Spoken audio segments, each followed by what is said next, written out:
Pak Choi nó chabáiste Síneach. Fochas at an tanam nach Planda dúchasach do chuid na héireann é. Ach fásan sé ar cían anseo margheall ar an éráid agus an ithear atá ann. Tá gas brisk, bilog go boga agus blas teas éidir nús mustard air.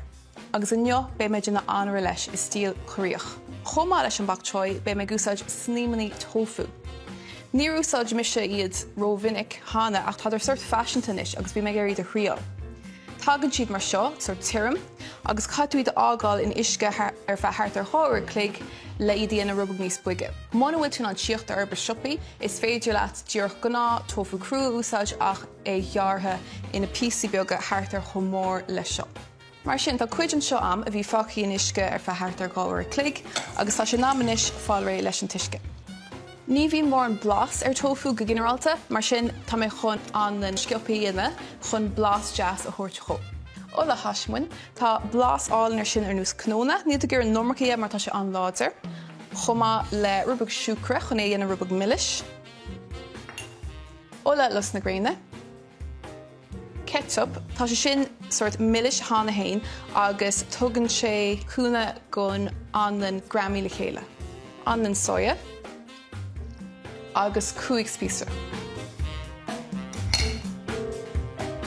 Anis bé na Snaidhmeanna tofu a go isteach san ain ar feartar finúméid.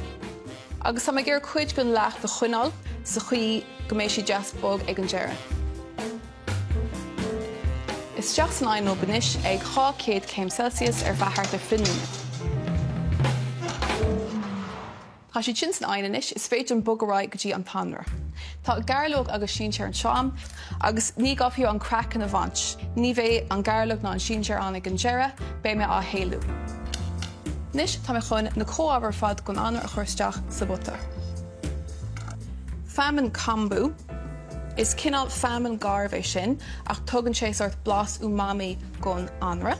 Miso dearg, tá miso dearg sever agus láidir mar sin tá sé ferfa chun blas a thuirt gon anra. Púdar muisiriúin.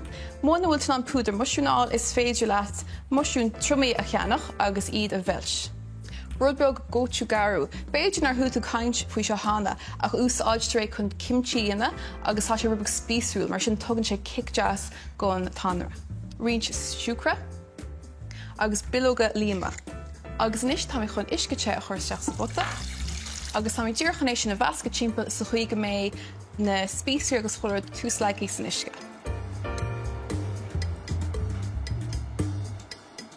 Bhí sé seo ar súnbhra le hartar 5 nóiméad, inis is féidirlumm an píosa na talún a chuirteach.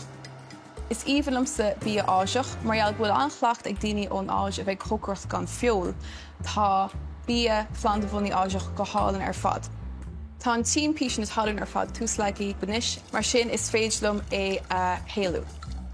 Agus mar ag an sib, ní bheith na píosaí mór gairleoige ná na píosaí mór sinséar gloisteach ach fós tá blas na rudaí sin san anmhar inis. Inis tá mé tar éis cinál eblacht a chorthú.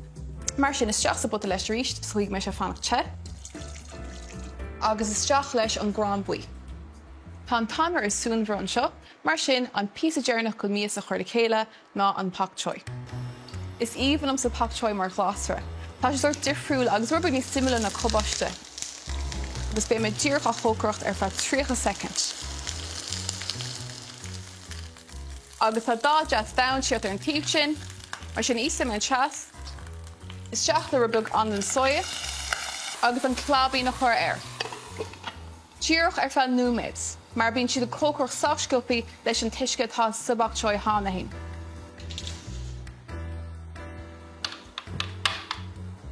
Agus níos tá sin am an tanra a chuir le chéile. Tá méid tosnú le núdal vermicelli, táidir sin cócaireacht am hána hain, agus níos an tanra hain. Rint Snaidhmeanna tofu, agus an Pak Choi. Tá dá áil in air. Agus mar bhaisiúchan, tá mé chum rubbeag cucumber, rint scáiliúin, agus rint cnóna a chur air.